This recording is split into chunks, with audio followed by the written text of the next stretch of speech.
Bonjour, je suis Inès Halimi, je suis compositrice, chanteuse, pianiste et je suis donc la compositrice de la pièce Nous nous sommes assises dans le disque Souveraine d'Hélène Walter.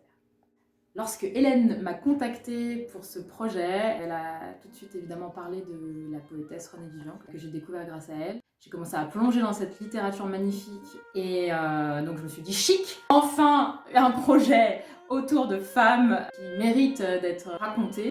Et donc on s'est retrouvés autour d'un bon café à Lausanne. Et quand je lui ai dit, bah voilà, c'est celui-ci qui me parle, elle m'a dit ça tombe bien parce que c'est aussi celui qui m'émeut le plus. Nous sommes assises pour le coup et ça a été le début d'une création.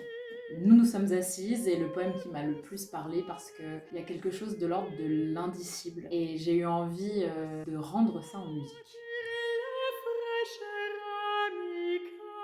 Je me suis vraiment concentrée sur l'intelligibilité du texte. Ça, c'est quelque chose qui est dans l'héritage de la musique française, qu'on retrouve déjà chez Francis Poulenc ou encore Isabelle Aboulker.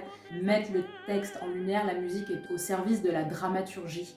Et pour moi, c'était primordial de partir de ça. Parfois, la musique s'efface pour mettre en lumière le mot et se prêter au mieux pour un tel poème d'une telle intensité.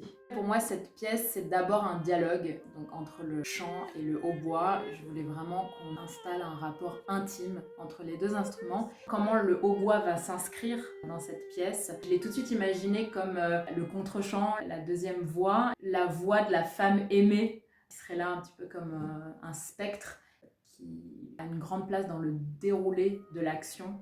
J'avais envie un peu de casser les codes par rapport au piano, un peu changer les règles, parce que déjà ça avait plus de sens au niveau de la dramaturgie de l'œuvre. Je me suis dit, il faut que le piano nous surprenne. Dans cette pièce, il explose comme ça au milieu de l'œuvre.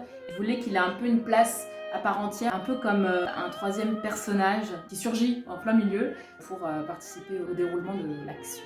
J'écris énormément déjà pour la voix et le piano, ce sont mes deux instruments, donc j'ai un rapport assez intime avec les deux.